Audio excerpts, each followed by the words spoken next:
这支影片你将会学习到5个大学学测英文单字。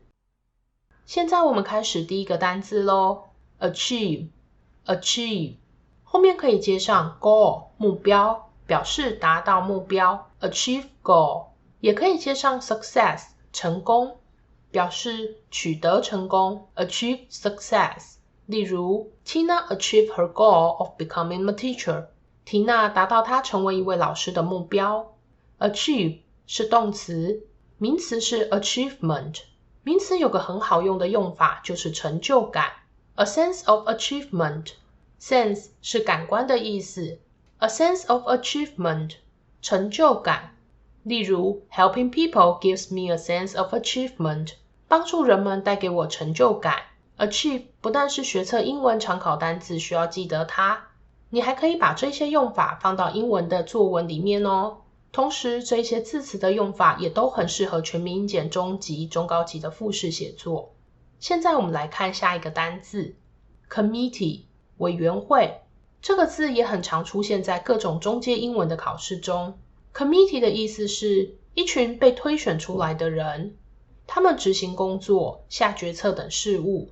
这个字考出来的时候只需要认得就可以了，它通常出现在阅读测验的文章当中。第三个字 Announce 发布、宣布。我们来看英英字典上的定义，会更清楚这个字的含义。To officially tell people about something, especially about a plan or a decision. Officially 官方地、正式地。前半句说正式地告诉人们关于某件事，后半句说 especially 特别是关于一项计划或者是一项决定。 Decision 决定的意思，所以中文翻译成发布、宣布，通常都是政府或者是公司正式公布某一项决策会使用的动词。例如 The government announced the plan to create more jobs， 政府宣布创造更多工作的计划。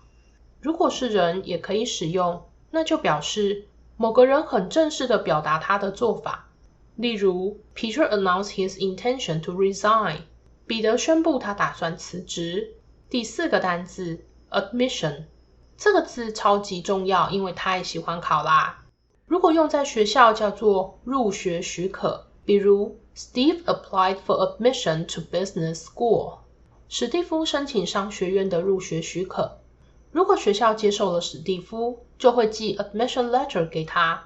Admission letter 入学许可信。 Admission 这个字不只可以用在学校，也可以用在博物馆、俱乐部这些娱乐休闲场所。你在售票口就会看到 admission 这个字，比如 Admission is only $5， 入馆只需5元。 Admission 的动词也很重要哦，叫做 admit。 除了刚刚允许进入学校、博物馆等等， admit 最常用的意思是承认，比如 I admit that I made a mistake， 我承认我犯了错。最后一个单字 prevent， 防止、阻止。看到这个戴口罩的画面，是不是很有记忆点呢？对啊，我们戴口罩就是为了防止被传染。 prevent 常考的方式是和介系词 from 搭配， prevent A from B，A 是保护的对象， B 是要避开的内容。比如 There is a handrail to prevent you from getting hurt， 有扶手防止你受伤。所以这里的 A 就是 you， B 就是 getting hurt 受伤。最后再复习一次这5个单字 Achieve Committee Announce Admission Prevent。